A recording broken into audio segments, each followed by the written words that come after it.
ছাত্রলীগের কালো হাত ভেঙে দাও, ঘুরিয়ে দাও, ভেঙে দাও, ঘুরিয়ে দাও, ছাত্রলীগের কালো হাত, পুলিশের কালো হাত ভেঙে দাও, ঘুরিয়ে দাও। نحمده ونشكره أما بعد فأعوذ بالله من الشيطان الرجيم بسم الله الرحمن الرحيم ومكروا ومكر الله والله خير الماكرين صدق الله العظيم আলহামদুলিল্লাহ। প্রিয় সমবেত বিক্ষুব্ধ ছাত্র ভাইয়েরা, আমরা জানি বাংলাদেশ 1971 স্বাধীন হয়েছিল। 1952 আমরা ভাষা আন্দোলন করেছিলাম, 69 গণঅভ্যুত্থান করেছিলাম, 70 নির্বাচন করেছিলাম, 71 আমরা রক্ত দিয়েছিলাম বাংলাদেশকে স্বাধীন করার জন্য। স্বাধীন হয়েছে 54 বছর অতিক্রম হতে চলেছে। 54 বছরে আজকে বাংলাদেশের পরিস্থিতিতে এসে আমাদের কাছে অনুভূত হয়েছে বাংলাদেশ মনে হয় এখন আর স্বাধীন নাই। বাংলাদেশ 1971 যখন আমরা পাকিস্তানের জালিম শাসকদের অত্যাচার থেকে মুক্তির জন্য 71 জন বাংলার দালাল ছেলেরা জেগে উঠেছিল, 2024-এ বাংলাদেশের ছাত্র সমাজ আবারও রাজপথে নেমেছে। প্রিয় ভাইয়েরা আমার, আমরা দেখেছি আমাদের শিক্ষার্থী ভাইয়েরা শান্তিপূর্ণ আন্দোলনের মাধ্যমে বৈষম্য পূর্ণ কোটা বিরোধী আন্দোলনের সাথে তারা একত্রতা পোষণ করেছে। তারা কোটা সংস্কারের দাবি তুলেছিল, তারা শান্তিপূর্ণ আন্দোলন করেছিল। কিন্তু আমরা দেখতে পেয়েছি সরকার বাহাদুর শিক্ষার্থীদের এই শান্তিপূর্ণ আন্দোলনকে ভিন্ন খাতে প্রবাহিত করার চেষ্টা করেছে।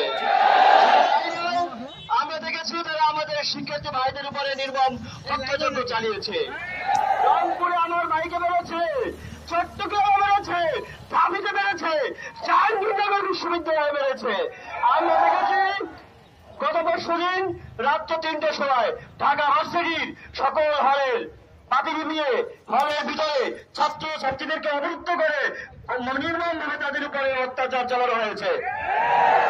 আমরা দেখেছি আমাদের ছাত্রদের দায়িত্বশীলদের উপরে অত্যাচার চালানো হয়েছে। আমরা এর সুষ্ঠু বিচার চাই, আমরা এর বিচার চাই। আমরা ইনশাল্লাহ রাজপথ ছাড়বো না। আমাদের আমির সামনে যে কর্মসূচি দেবেন ইনশাল্লাহ আমরা কর্মসূচির সাথে একমত থাকবো ইনশাল্লাহ। নাসরুল্লাহ ফতহ করিম অবশ্যই মুমিনিন।